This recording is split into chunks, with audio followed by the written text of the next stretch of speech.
Five finger classes की ओर से मैं डॉक्टर फखरुद्दीन आज आपके सामने एक महत्वपूर्ण प्रकरण को लेकर के टॉपिक को लेकर के उपस्थित हुआ हूँ। आज का हमारा टॉपिक है जो आपके सामने लिखा हुआ है वंशानुक्रम, जिसको इंग्लिश में हेरिडिटी कहा जाता है। इसके दो और नाम लिए जाते हैं, वह है अनुवांशिकता और वंश परंपरा। मुख्यतः जब हम इस संबंध में चर्चा करते हैं, बात करते हैं, तो मुख्यतः विकास का जो आधार है उसका संबंध उन तत्वों से है जिसके द्वारा विकास होता है। और वो जो मुख्य तत्व हैं जो विकास के आधार बनाए गए हैं, उनमें पहला है वंशानुक्रम और दूसरा होता है वातावरण। तो आइए पहले हम वंशानुक्रम के बारे में कुछ परिभाषाओं के माध्यम से जान लेते हैं कि मनोवैज्ञानिकों ने और शिक्षा शास्त्रियों ने वंश परंपरा को या अनुवांशिकता को किस प्रकार से परिभाषित किया है, जिससे आपकी समझ में वंशानुक्रम का वास्तविक अर्थ आ जाए। तो पहली परिभाषा आती है जेम्स ड्रेवर की। जेम्स ड्रेवर क्या कहते हैं इसके बारे में आप इसको नोट कर लीजिए कि माता पिता की शारीरिक एवं मानसिक विशेषताओं का संतान में हस्तांतरित होना ही वंशानुक्रम कहलाता है। इसके अलावा बी एन झा इसके बारे में बताते हैं। B N Jha, according to B N Jha, वो बताते हैं कि heredity is a sum total of inborn individual trait. इसके अलावा पीटरसन नाम के जो मनोवैज्ञानिक हैं,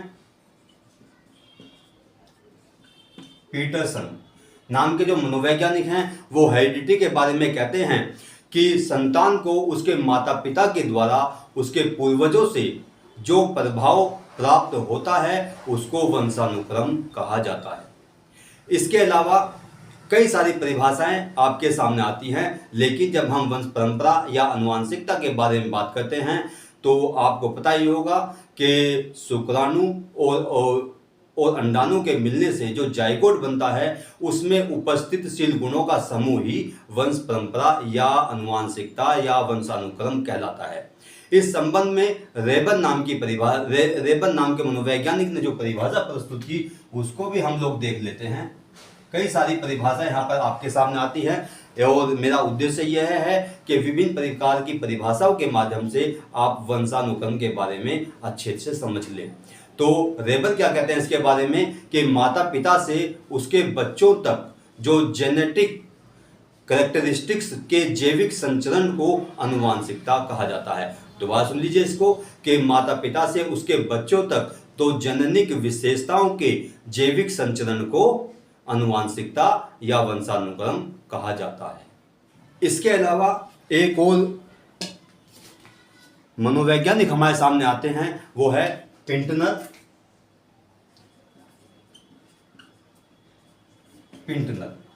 पिंटनर क्या कहते हैं इसके बारे में, उसको ध्यानपूर्वक समझिएगा कि वातावरण की शक्ति इतनी अधिक नहीं है जितनी लोगों ने समझ रखा है। बालक अपनी योग्यताओं को अपने पूर्वजों से प्राप्त करता है, यानी कि वो भी बालक के विकास का आधार वंशानुक्रम को मानते हैं। वातावरण तो केवल उसकी जन्मजात शक्तियों को विकसित करने में केवल सहायता करता है, वातावरण किसी नई योग्यता या क्षमता को उत्पन्न नहीं करता। यानी कि यहाँ पर मनोवैज्ञानिकों ने वंशानुक्रम के ऊपर ज़्यादा फोकस किया है। इसके अलावा जो प्रसिद्ध मनोवैज्ञानिक हैं और ब्रिटेन के निवासी हैं और जिन्होंने वंशानुक्रम के ऊपर अपना बहुत सारा अध्ययन कार्य या रिसर्च कार्य किया है, उन्होंने जो परिभाषा दी है उसको भी जान लेते हैं, समझ लेते हैं। फ्रांसिस गाल्टन ने क्या कहा है वंशानुक्रम के बारे में कि प्रकृति प्रदत्त उन शील गुणों पर प्रत्येक पीढ़ी का असाधारण प्रभाव होता है जो उनसे संबद्ध रखता है। तो यहाँ पर अलग अलग मनोवैज्ञानिकों की जो परिभाषाएं हैं वंशानुक्रम के संबंध में वो आपके सामने प्रस्तुत की गई, जिनमें सभी में ये बताया गया कि बालक कुछ पैतृक गुणों को अपनी पूर्वजों से प्राप्त करता है, अपनी पहले की पीढ़ियों से प्राप्त करता है और उसके आधार पर उसका विकास होता है और इसी को ही प्रमुख रूप से विकास का आधार बताया गया है। अब आपके सामने यहाँ पर हम विकास जो वंशानुक्रम है उसके कुछ नियम और सिद्धांत जो मनोवैज्ञानिकों के द्वारा विकसित किए गए हैं, बनाए गए हैं, जो उन्होंने शोध कार्य किए हैं, उसके आधार पर उनको निर्मित किया है, उन पर भी हम दृष्टि डाल देते हैं। नियम या सिद्धांत, जो कि वंशानुक्रम के ये नियम या सिद्धांत कहलाते हैं। यहाँ पर अलग अलग मनोवैज्ञानिकों ने कुछ नियम बनाए हैं जो कि वंशानुक्रम की महत्ता को सिद्ध करते हैं कि बालक के विकास का जो मुख्य आधार है वो वातावरण ना होकर वंशानुक्रम या आनुवंशिकता है। तो पहला नियम आता है यहाँ पर समानता का नियम। समानता का नियम, समानता के नियम का जो पहला आधार है वो प्रारंभ दिया गया वो फ्रांसिस गाल्टन के द्वारा। Francis Galton. अब यहाँ पर आपको एक चीज का ध्यान रखना है, वह यह है कि जो फ्रांसिस गाल्टन है, जैसा कि नाम में लिखा हुआ है, बहुत से स्टूडेंट इसको फ्रांस का निवासी मानते हैं और कई बार ये क्वेश्चन भी एग्जाम में आता है कि फ्रांसिस गाल्टन किस देश के निवासी थे। तो नाम के अनुसार वह इसको फ्रांस का लिख देते हैं, जबकि ये फ्रांस के नहीं बल्कि इंग्लैंड के निवासी थे। तो आपको इस चीज को ध्यान में रखना है। तो फ्रांसिस गाल्टन ने 1660 से 1895 तक एक पीढ़ी का अध्ययन किया और उस पीढ़ी के लगभग 977 जो परिवारजन थे उनका अध्ययन किया और उस अध्ययन के आधार पर उन्होंने ये नियम स्थापित किया। वो क्या था कि जो पीढ़ी दर पीढ़ी उन्होंने अध्ययन किया, उसमें देखा कि जिस प्रकार के परिवार होता है या पीढ़ी दर पीढ़ी की संतान चली भी आ रही हैं, उसमें कोई जज था, कोई वकील था, कोई अध्यापक था, यानी कि सारे के सारे समृद्ध पेशे से जुड़े हुए थे। तो उन समृद्ध पेशों की मानसिक योग्यताओं के आधार पर जो निष्कर्ष उन्होंने निकाला, उसके आधार पर ये कहा कि ये सभी लोग जो हैं, जो एक परिवार से जुड़े हुए हैं, उनके अंदर एक समानता पाई जाती है। वो समानता ये है कि सभी लोग उच्च स्तरीय पेशे से जुड़े हुए हैं। दूसरा नाम आता है एडवर्ड्स का।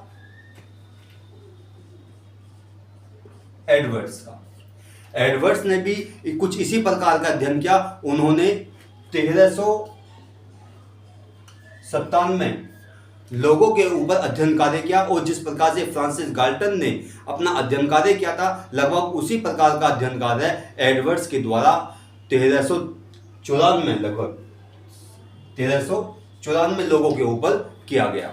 उन्होंने उसमें देखा कि परिवारजन जो होते हैं, आपस में उनका जो कोरिलेशन होता है या मानसिक और शारीरिक स्तर होता है, वो लगभग समानता के क्रम में होता है। इसके अलावा एक अध्ययन हो जाता है डगडेल के द्वारा जो किया गया। उस अध्ययन में डगडेल ने देखा, उन्होंने एक ज्यूक परिवार का अध्ययन किया जिसमें एक व्यक्ति का नाम था मार्क्स ज्यूक, और उसने जो वो व्यक्ति था वो एक लगभग निम्न बुद्धि वाला व्यक्ति था, या ये मान लीजिए कि वह निम्न व्यक्तित्व वाला व्यक्ति था। तो जब उसने ज्यूक परिवार का अध्ययन किया डगडेल ने, तो उसमें देखा कि जो मंद बुद्धि परिवार के लोग हैं, उसकी जो पीढ़ियां हैं, जो संतानें हैं, वो भी लगभग उसी प्रकार की हैं। कोई अपराधी है, कोई जेब काटने वाला है, कोई चोरी करने वाला है, कोई डकैती डालने वाला है, या कोई ठेला चलाने वाला है, यानी कि इस प्रकार के निम्न स्तरीय व्यवसाय से वो लोग जुड़े हुए थे। तो डगडेल ने इस प्रकार अपने अध्ययन के द्वारा इस समानता के नियम को स्थापित करने का प्रयास किया। अब यहाँ पर एक और अध्ययन हमारे सामने आता है जो कि गोडार्ड के द्वारा किया गया। उन्होंने मार्टिन कालिकाक नामक एक परिवार का अध्ययन किया। उन्होंने 480 लोगों का उसमें अध्ययन किया, वंशजों का अध्ययन किया। और मार्टिन कालिकाक एक सैनिक था जिसने यानी कि ये कह लीजिए कि एक ऐसी महिला से विवाह नहीं किया बल्कि एक अवैध संबंध स्थापित किया जो कि लगभग मंदबुद्धि टाइप की थी। अब उसके परिवार का जब अध्ययन किया गया गोडार्ड के द्वारा, तो उसमें देखा गया कि उसके परिवार के जो संतानें उत्पन्न हुई, जो उन्होंने अध्ययन किया, उसमें देखा कि सारे के सारे लोग जो हैं वो लगभग एम्बिसाइल टाइप में, मोरन टाइप में, इडियट टाइप में ही थे और निम्न स्तरीय व्यवसायों से जुड़े हुए थे। उसी व्यक्ति ने, जो कि मार्टिन कालिकाक था, जो एक सैनिक था, उसने एक संपन्न महिला से विवाह किया और जब उस विवाह के माध्यम से जो संतानें उत्पन्न हुई, वो संतानें क्योंकि समृद्ध परिवार से जुड़ी हुई थी, वे महिला जो थी वो उच्च स्तरीय बुद्धि की थी, तो उसकी संतानें जो हुई वो भी जो थी उच्च स्तरीय बुद्धि की थी, प्रतिभाशाली थी, और उस परिवार के जो लोग थे वो भी अच्छे व्यवसाय पेशे से जुड़े हुए थे। तो इस प्रकार से उन्होंने इस बात को सिद्ध करने का प्रयास किया कि बुद्धिमत्ता का जो संबंध होता है वो वंशानुक्रम से होता है, या उच्च बुद्धि का जो संबंध होता है वो भी वंशानुक्रम से होता है, जैसा कि परिवार की पीढ़ियां होती हैं। इसके अलावा थॉर्नडाइक जो प्रसिद्ध नाम है, अमेरिका के मनोवैज्ञानिक हैं, और जिन्होंने मनोविज्ञान को पढ़ा है वो थॉर्नडाइक के नाम से जरूर परिचित होंगे। उन्होंने लगभग 50 आइडेंटिकल ट्विंस, जिनको हम हिंदी में जुड़वा बच्चे कहते हैं, उन जुड़वा बच्चों का अध्ययन किया 6 मानसिक परीक्षणों के माध्यम से। 6 मानसिक परीक्षणों को आधार बना करके जो उन्होंने अध्ययन किया, उन्होंने निष्कर्ष निकाला कि सबलिंग्स चिल्ड्रन की अपेक्षा जो आइडेंटिकल ट्विंस होते हैं उनकी मानसिक योग्यताओं में समानता ज़्यादा पाई जाती है। दोबारा सुन लीजिए कि जो आइडेंटिकल ट्विंस होते हैं उनमें समानता का स्तर जो होता है वो उच्च होता है, और जो सिबलिंग्स चिल्ड्रन होते हैं उनमें समानता का स्तर आइडेंटिकल ट्विंस से कम होता है। इस प्रकार से उन्होंने इस चीज़ को स्थापित करने का प्रयास किया। अब इसके अलावा एक और शोध कार्य यहाँ पर आता है, वो दिया गया विकफील्ड के द्वारा।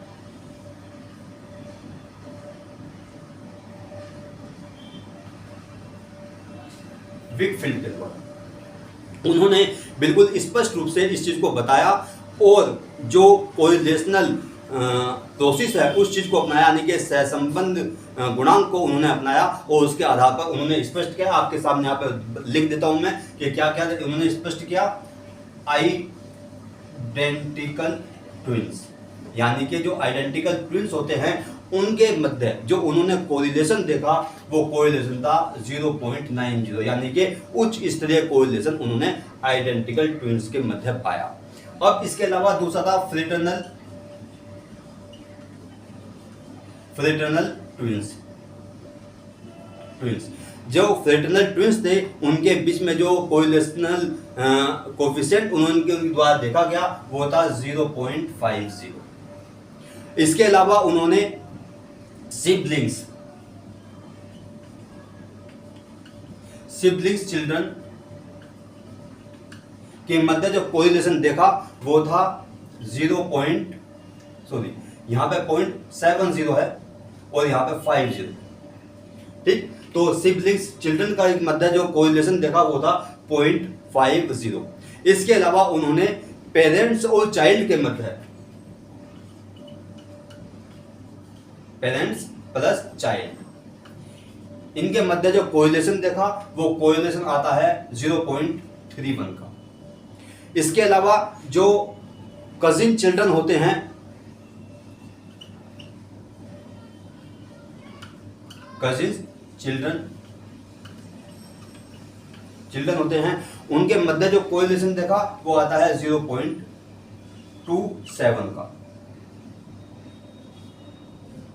0.27 का।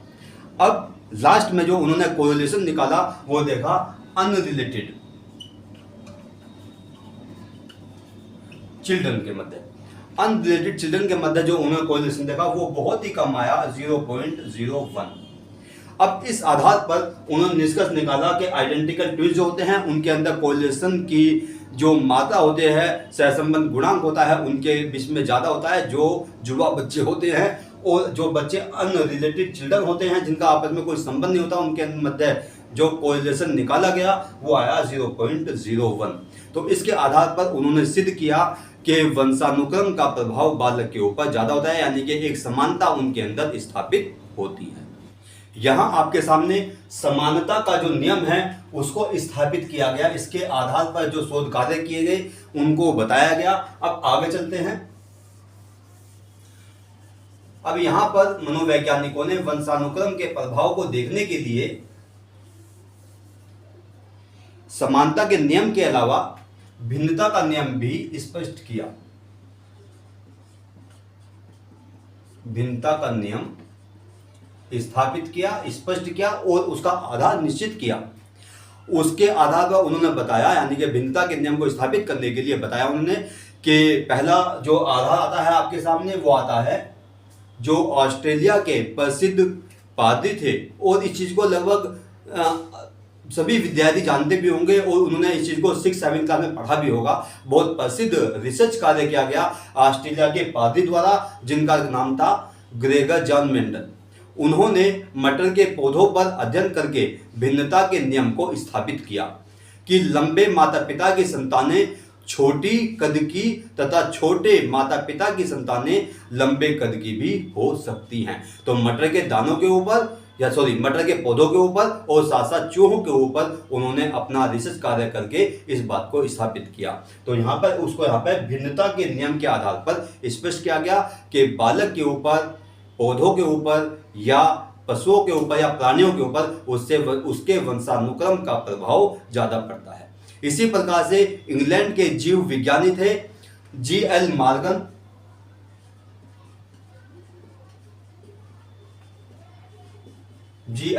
मॉर्गन। उन्होंने अपने अध्ययन कार्य में मेंडल ने जो कार्य किए थे उन कार्यों की पुनरावृत्ति करके इस चीज को स्थापित किया कि मेंडल ने जो कार्य किया था वो अपने आप में सर्वोपरि था, और समान निष्कर्ष मॉर्गन के द्वारा निकाले गए, यानी कि जैसे निष्कर्ष मेंडल के द्वारा निकाले गए थे उसी प्रकार के निष्कर्ष J.L. मॉर्गन के द्वारा निकाले गए। अब इन दो सिद्धांतों के आधार पर, नियमों के आधार पर यह स्पष्ट किया गया कि विकास का जो आधार है वो वंशानुक्रम होता है। इसके अलावा यहाँ पर नियम भी स्थापित किया गया। एक और नियम आता है जिसको प्रतिगमन का नियम कहते हैं। प्रतिगमन का नियम, ये तीसरा नियम है। यहाँ पर तीसरे नियम में इस बात को बताया गया, इसका जो प्रतिपादन किया गया था वो फ्रांसिस गाल्टन के द्वारा किया गया था। इस बात का आप ध्यान रखेंगे, फ्रांसिस गाल्टन। ये भी एग्जाम में आता है कि प्रतिगमन का नियम किसके द्वारा दिया गया। अब इस प्रतिगमन के नियम को मनोवैज्ञानिकों के द्वारा 3 भागों में डिवाइड किया गया। पहला है 2 सूत्रीय शील गुण।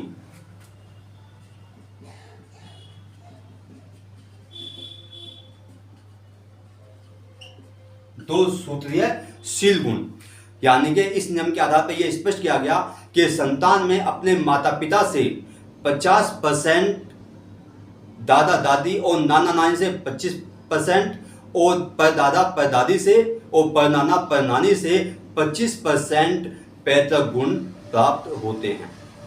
ठीक, आप समझ गए इस चीज को कि माता पिता से, संतान को माता पिता से 50%, दादा दादी से और नाना नानी से 25%, और परदादा परदादी से और परनाना परनानी से 25% पैतृक गुण प्राप्त होते हैं। इसी को 2 सूत्रीय शील गुण सिद्धांत कहा जाता है। एक और नियम दिया गया जिसको नाम दिया गया प्रत्यावर्तन का नियम।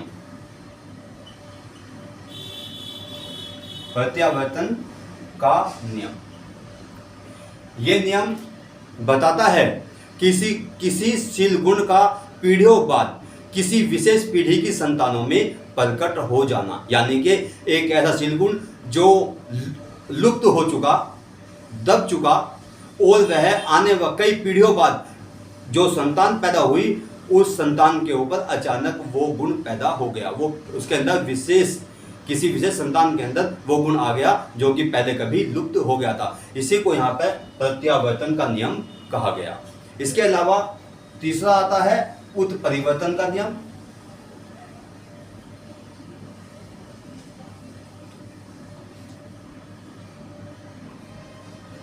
उत्परिवर्तन का नियम,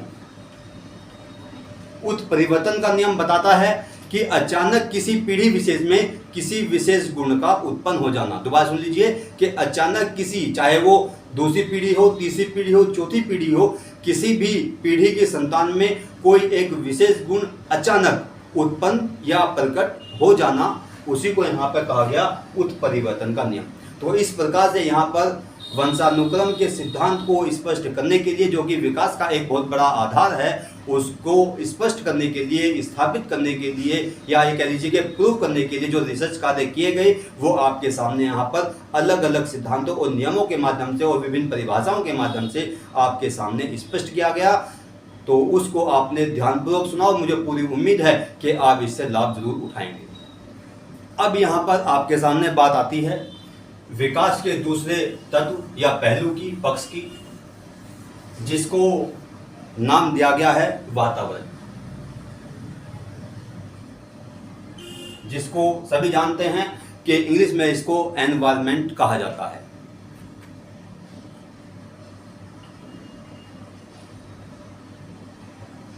एनवायरनमेंट कहा जाता है, यानी कि एनवायरनमेंट क्या है, इसको थोड़ा सा इसके अर्थ को सब एक लाइन में, क्योंकि मैं बहुत ज़्यादा डिटेल में नहीं बता रहा हूँ आपको, क्योंकि टॉपिक थोड़ा लंबा है, इसीलिए बहुत शॉर्ट में आपको बताने की कोशिश कर रहा हूँ कि व्यक्ति के चारों ओर जो कुछ भी है वही उसका वातावरण है। समझ गए कि व्यक्ति के चारों ओर, जैसे मेरे चारों ओर जो कुछ भी है, जो भी स्टिमुलस हैं, तत्व हैं, कारक हैं, वो सभी जो हैं मेरा वातावरण है, यानी कि मेरे लाइफ स्पेस के ये इर्द गिर्द फैले हुए हैं और ये मुझे प्रभावित करते रहते हैं। यानी कि एक व्यक्ति के ऊपर जो अलग अलग स्टिमुलस, फैक्टर्स अपना प्रभाव डालते हैं, उन सबको वातावरण के अंदर रखा जाता है। अब यहाँ पर एक दो परिभाषाओं के माध्यम से वातावरण के अर्थ को अच्छी तरह से जान लेते हैं। ये परिभाषाएं हैं कि पहली है वुडवर्थ के अनुसार, क्योंकि वुडवर्थ ने वातावरण के ऊपर काफ़ी काम किया है, तो उन्होंने इसके बारे में लिखा कि वातावरण में वह सभी बाह्य तत्व आ जाते हैं जिन्होंने व्यक्ति को जीवन प्रारंभ करने के समय से प्रभावित किया हो। दूसरी परिभाषा आती है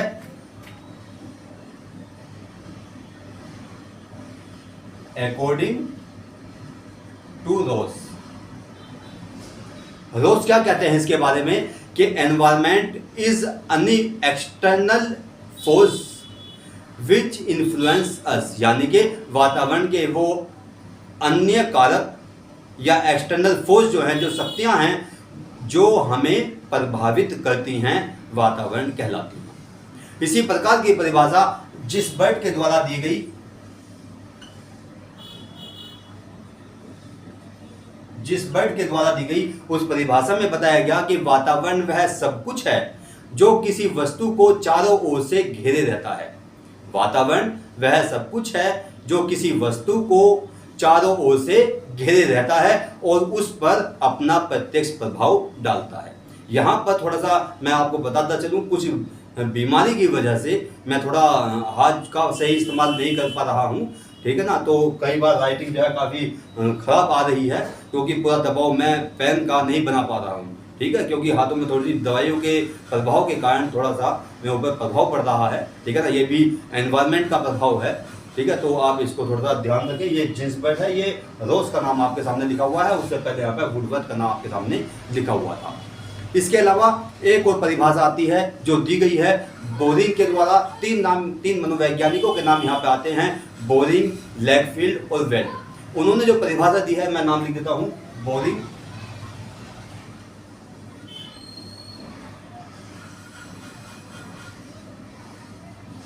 लैकफील्ड एंड वेल्ड।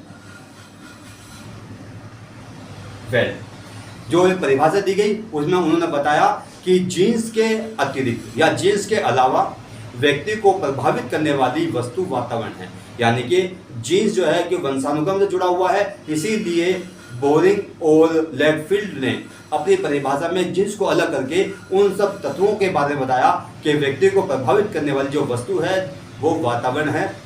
उसके अलावा वो आगे कहते हैं कि एक व्यक्ति के वातावरण से तात्पर्य उन सभी उद्दीपकों के योग से है जिन्हें वह जन्म से मृत्यु तक ग्रहण करता है या प्राप्त करता है। इसी प्रकार की एक परिभाषा और आती है जो डगलस के द्वारा दी गई। डगलस एवं हालैंड के द्वारा ये परिभाषा दी गई। इस परिभाषा में बताया गया कि वातावरण का जो तात्पर्य है उन सभी बाह्य शक्तियों, प्रभावों, परिस्थितियों और अवस्थाओं के समूह से है जो जीवित प्राणियों के जीवन, स्वभाव, व्यवहार तथा विकास एवं परिपक्वता को प्रभावित करता है।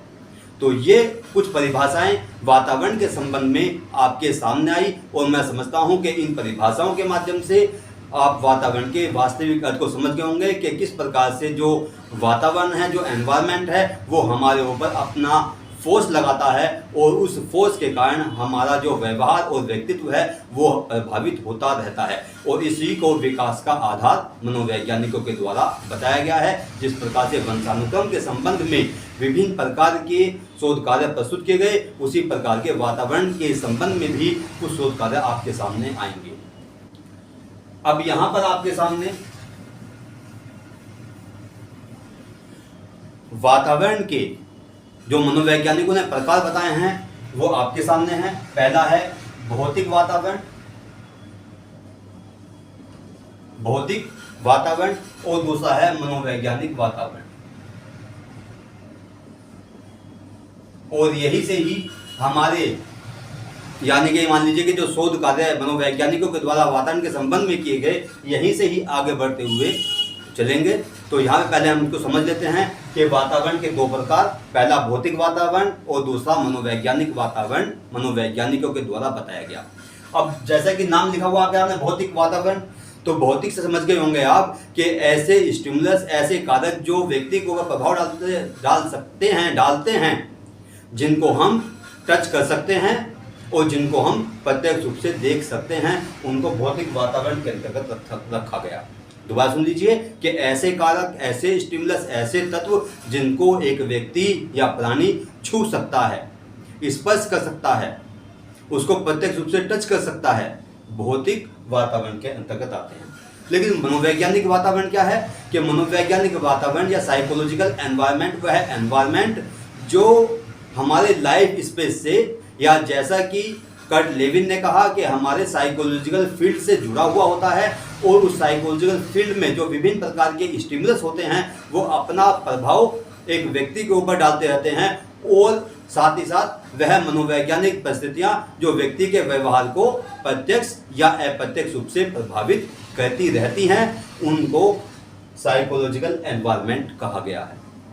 अब वातावरण के महत्व से संबंधित कि जिस प्रकार से वंशानुक्रम का प्रभाव बालक के विकास पर पड़ता है, इसी प्रकार से वातावरण का प्रभाव भी बालक के विकास पर पड़ता है। और यहाँ पर यही लगभग प्राचीन काल से ही 17वीं शताब्दी, 18वीं शताब्दी, 19वीं शताब्दी और 20वीं शताब्दी के प्रारंभ तक यही द्वंद्व चलता रहा कि बालक के ऊपर वंशानुक्रम का प्रभाव ज़्यादा होता है। उसने कहा कि वंशानुक्रम वो बालक के विकास पर वातावरण का प्रभाव ज़्यादा होता है, जिसको नेचर नर्चर कंट्रोवर्सी का नाम भी दिया जाता है।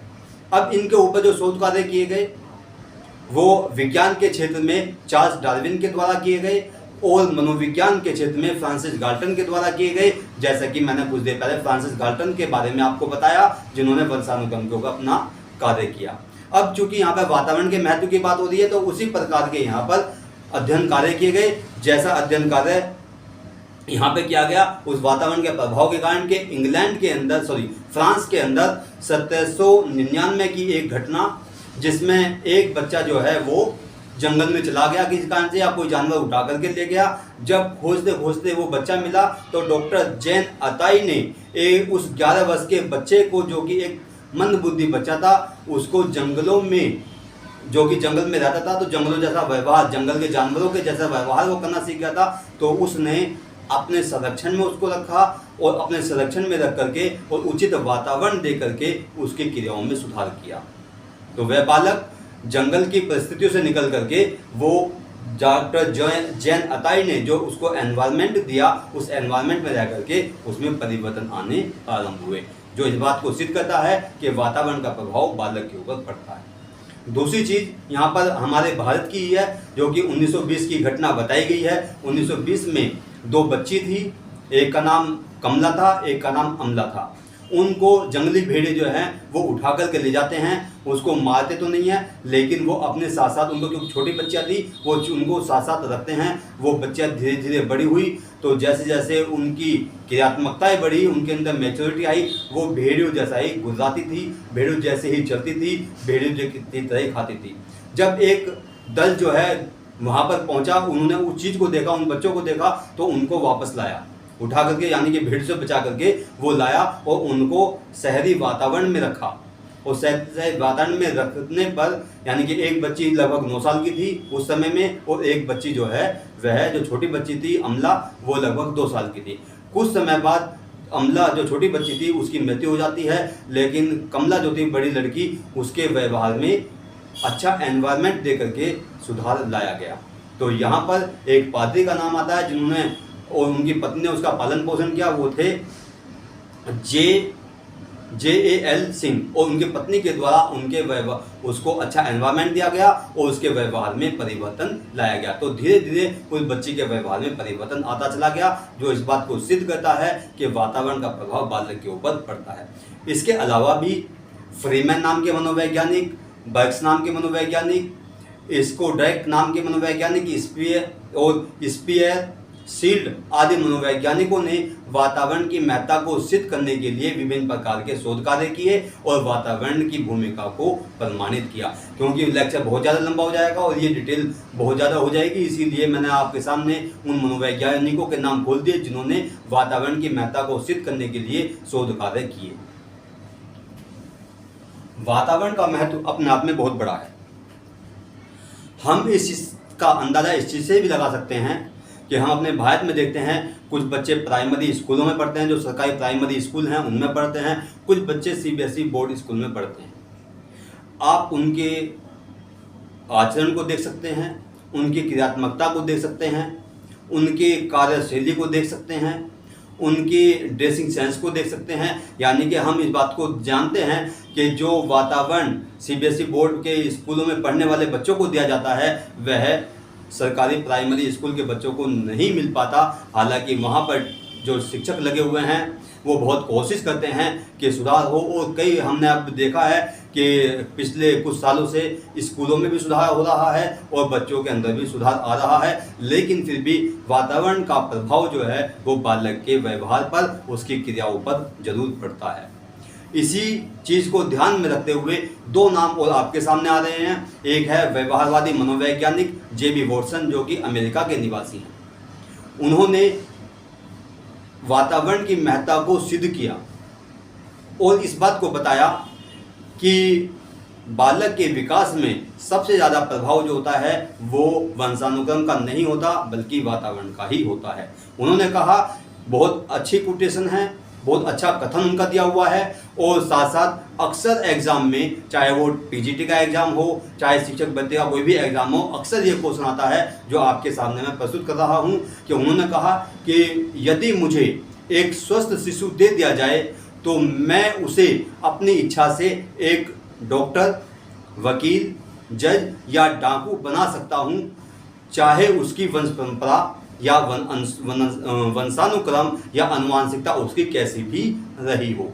ठीक है, तो ये कोटेशन बहुत महत्वपूर्ण है, ये उनका कथन बहुत महत्वपूर्ण है और अक्सर एग्जाम में ये कथन आता है, कथन दिया जाता है और ये पूछा जाता है कि ये कथन किस मनोवैज्ञानिक के द्वारा दिया गया है। तो ये कथन है अमेरिका के प्रसिद्ध मनोवैज्ञानिक व्यवहारवादी JB वॉटसन का। अब इसी प्रकार से इंग्लैंड के निवासी जॉन लॉक ने भी वातावरण की महत्ता को सिद्ध करते हुए इस बात को स्पष्ट किया कि वातावरण का प्रभाव बालक के ऊपर ज़्यादा पड़ता है। उन्होंने कहा कि जब बालक जन्म लेता है तो उसका मस्तिष्क जो होता है वो एक कोरी प्लेट के समान होता है। जिस प्रकार से एक बोर्ड है आपके सामने, इस पर कुछ भी अंकित नहीं है। जैसे जैसे बालक में शारीरिक वृद्धि होती है, मानसिक प्रक्रियाओं में बदलाव आता है, संवेगात्मकताएं उसकी बढ़ती हैं, क्रियात्मकताएं उसके अंदर आती हैं, क्रिएटिविटी उसके अंदर आती है, मैच्योरिटी उसके अंदर आती है, तो उसकी जो मस्तिष्क है उसके अंदर स्मृति चिन्ह बनने शुरू हो जाते हैं। तो उन्होंने कहा कि बालक के विकास का जो आधार है वो वंशानुक्रम नहीं है बल्कि वातावरण है, और जैसे वातावरण में बालक को रखते हैं उसी प्रकार की उसकी क्रियात्मकताएं हो जाती हैं, यानी कि उसके धीरे धीरे अनुभव में वृद्धि होती चल जाती है और उसके मस्तिष्क में स्मृति चिन्ह बनते चले जाते हैं। ये स्मृति चिन्ह ही अनुभव को आगे बढ़ाते हैं। अब अंत में चलते चलते जो इन दोनों विकास के आधारों का निष्कर्ष है वह यह है कि एक है वंशानुक्रम और दूसरा है वातावरण। वंशानुक्रम और दूसरा है वातावरण। ये दोनों ही विकास के आधार हैं। और वर्तमान के मनोवैज्ञानिक यानी कि 20वीं सदी के बाद के जो मनोवैज्ञानिक आए, उन्होंने इस कंट्रोवर्सी को समाप्त किया और ये कहा कि बालक के विकास में जिस प्रकार से वंशानुक्रम की महत्वपूर्ण भूमिका होती है, उसी प्रकार से उसके ऊपर वातावरण का प्रभाव भी पड़ता है। वातावरण का प्रभाव भी महत्वपूर्ण है और उसके वंशानुक्रम का भी प्रभाव बहुत महत्वपूर्ण है, और दोनों का सम्मिलित रूप या समन्वित रूप बालक के विकास को आगे बढ़ाता है, उसके अंदर शारीरिक वृद्धि करता है, मानसिक बदलाव लाता है। इस संबंध में गैरेट नाम के सांख्यिकी विद भी हैं और मनोवैज्ञानिक भी हैं। गैरेट ने कहा कि इससे अधिक निश्चित बात और कोई नहीं हो सकती कि वंशानुक्रम एवं वातावरण एक दूसरे को सहयोग देने वाले प्रभाव या कारक हैं, फैक्टर्स हैं, तथा दोनों ही बालक की सफलता के लिए आवश्यक हैं। तो यहाँ पर गैरेट ने इस बात को स्पष्ट करने का प्रयास किया। ये चीज़ बहुत पहले आ चुकी थी, लेकिन बाद में जब इनमें कंट्रोवर्सी हुई तो गैरेट की ये जो कथन है ये लोगों के सामने आया। इसी के अलावा वुडवर्थ के द्वारा भी इस बात को स्पष्ट किया गया कि बालक के ऊपर वंशानुक्रम के साथ साथ वातावरण यानी कि इन दोनों का प्रभाव पड़ता है। उन्होंने इसका कहा, क्या कहा, बहुत ही महत्वपूर्ण चीजें ध्यान से सुनिएगा कि वंशानुक्रम एवं वातावरण का संबंध जोड़ के समान ना होकर यानी कि योग या प्लस के समान ना होकर गुणा के समान अधिक होता है। यानी कि वंशानुक्रम और वातावरण ये प्लस के रूप में नहीं होते बल्कि एक दूसरे के गुणनफल में होते हैं, और एक दूसरे का गुणनफल ही इन दोनों का यानी कि बालक के विकास का आधार होता है। यानी कि व्यक्ति इन दोनों का गुणनफल है, योग नहीं होता। तो वास्तव में यहाँ पर आपके सामने चीज स्पष्ट हो गई है कि दो कथनों के माध्यम से, जो कि एक गैरेट के द्वारा दी गई और दूसरी वुडवर्थ के द्वारा दी गई, कि वंशानुक्रम और वातावरण दोनों का ही सम्मिलित रूप जो होता है वो बालक के विकास को आगे बढ़ाता है। इसीलिए इस बात को कहा गया कि वंशानुक्रम एक निर्धारक कारक है तथा वातावरण एक सामान्य शक्ति है। ये दोनों एक दूसरे के पूरक हैं जो कि बालक के विकास पर अपना प्रभाव डालते हैं। तो यहाँ पर इस छोटे से वीडियो लेक्चर के माध्यम से आपको वंशानुक्रम और वातावरण की गहन जानकारी प्रदान की गई, और मुझे पूरी उम्मीद है कि आप इससे जरूर लाभ उठाएंगे। और मेरे इस वीडियो को जो कोई 5 फिंगर क्लासेस यूट्यूब चैनल पर है, इसको ज़्यादा से ज़्यादा शेयर करेंगे, इसको लाइक करेंगे और सब्सक्राइब करेंगे। धन्यवाद। जय हिंद, जय भारत।